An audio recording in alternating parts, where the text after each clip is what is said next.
If we look at the history of language teaching over the last 50 years or so, many innovations have come and some of them have gone. One innovation that's becoming more widely adopted these days is called English medium instruction. So I'd like to just clarify what we understand by this term and also how it differs from another term that we often refer to, and that is CLIL, Content and Language Integrated Learning. So let's talk about English medium instruction first of all. There are many parts of the world where the teaching of academic subjects through English has been a long tradition, has been well established, particularly those countries and territories that were formerly under colonial administration. And there are many of those, such as Singapore, Hong Kong, Malaysia, Nigeria, and so on. These countries inherited, if you like, English medium instruction as a legacy of colonialism. When the colonial administrations withdrew, they left in place an English-based educational system for large sections of the population. Sometimes they didn't have many alternatives because the local populations were multilingual and there was no single language that could be used across populations with very different language backgrounds. And so English medium instruction refers to those contexts where in India, Singapore, Malaysia, the Philippines, and so on, where English has been used for many years, both at primary, secondary, and tertiary level. What's new, however, is the use of English medium instruction in countries and locations where English was traditionally just a school subject, an academic subject, and wasn't used as the language for the teaching of academic subjects. And this is what English medium instruction often refers to today. It could refer to the use of English in countries like Sweden, Denmark, Turkey, the Gulf states, and other countries where students switch to English-based instruction, sometimes at graduate level and also sometimes at undergraduate level. Now, this poses difficulties of many different kinds because for students to be able to pursue their academic subjects, math, science, geography, what these are, taught in a language which is both their second or third language perhaps, and also that of the instructor, issues are raised as to how is teaching affected and how is learning affected. Because teachers who've traditionally taught their academic subjects through their mother tongue, whether that be Korean or Thai or Chinese, may find that they're now required to teach their academic subjects through English, a language which they have not been trained to teach through. And similarly, students who've come from secondary school where their subjects were taught in the mother tongue may now find that some of their academic subjects are now taught in English. So you'd wonder why this approach is being more widely used. Well, one reason is because English is an international lingua franca, and in many contexts, it's thought that this is an efficient way of, if you like, killing two birds with one stone, that students could master their academic disciplines through English and at the same time improve their mastery of English. So that's one motivation for the adoption of English medium instruction in some particularly universities in a number of parts of the world. Another reason may be simply to attract international students, because if graduate programs are offered in English in countries like Germany and Finland and Japan and Korea and so on, international students will be able to come to take those courses without having to learn Finnish or Swedish or Korean or whatever the normal language of instruction is. So that's another motivation for the adoption of English medium instruction. But the reasons differ from one context to another. In Holland, for example, more than, I think, 80% of undergraduate courses are taught in English, and a very high number of graduate courses also.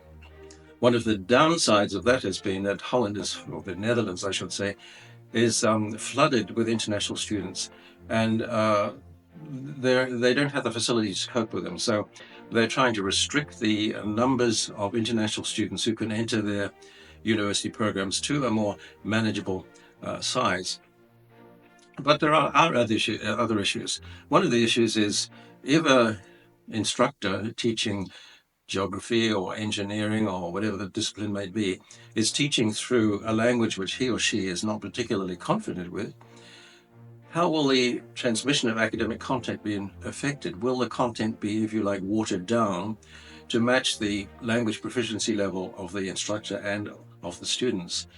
And some research suggests that this is often the case, that instructors feel that they could perhaps only deliver 70 or 80% of their knowledge base when it's being taught through English, as opposed to when it's being taught through their mother tongue. So that's an important issue.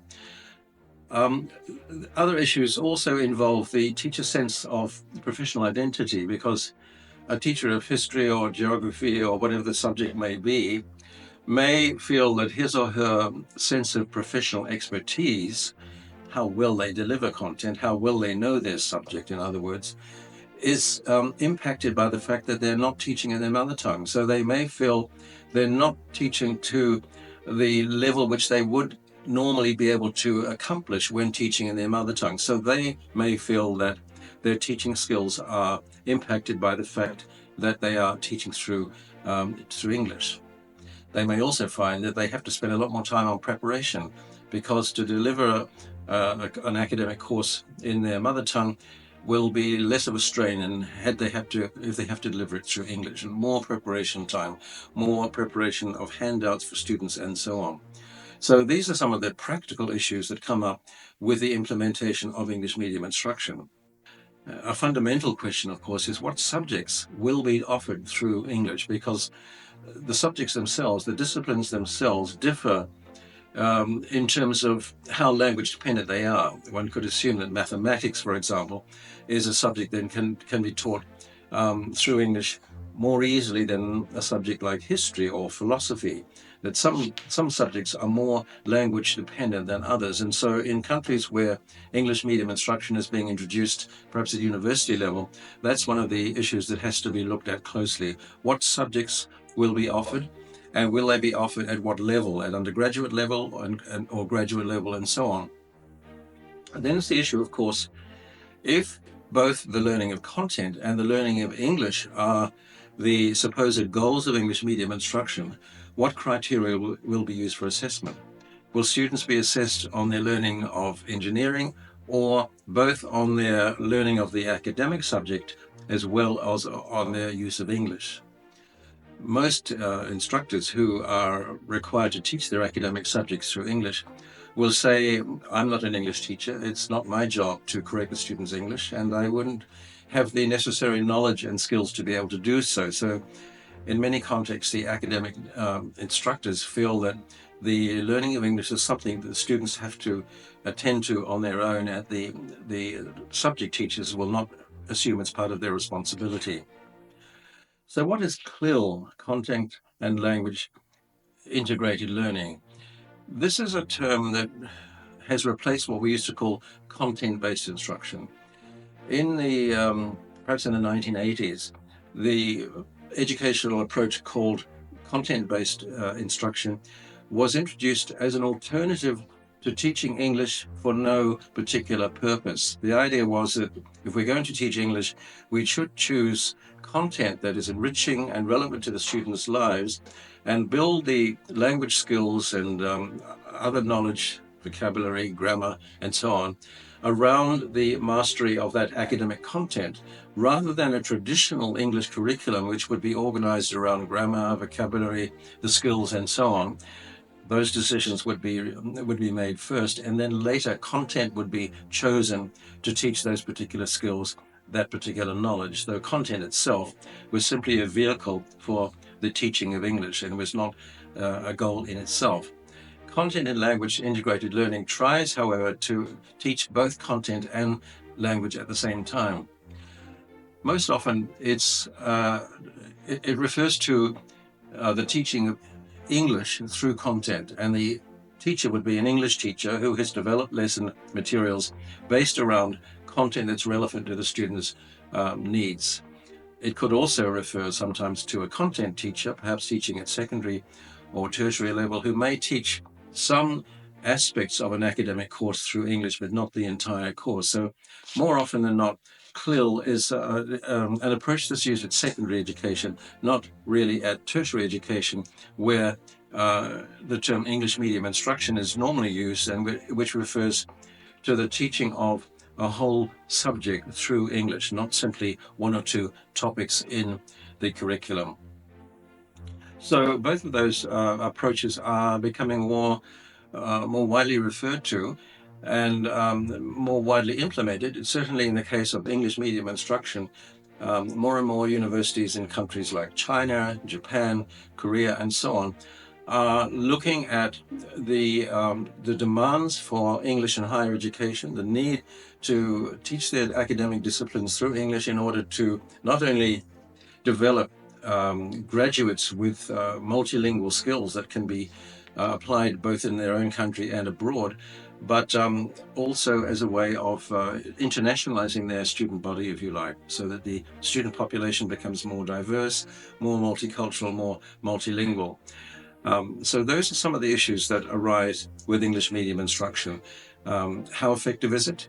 To what extent does it have an impact on the student's mastery of academic content? To what extent does it have an impact on their mastery of English? And what are the benefits and the disadvantages for both teachers and students?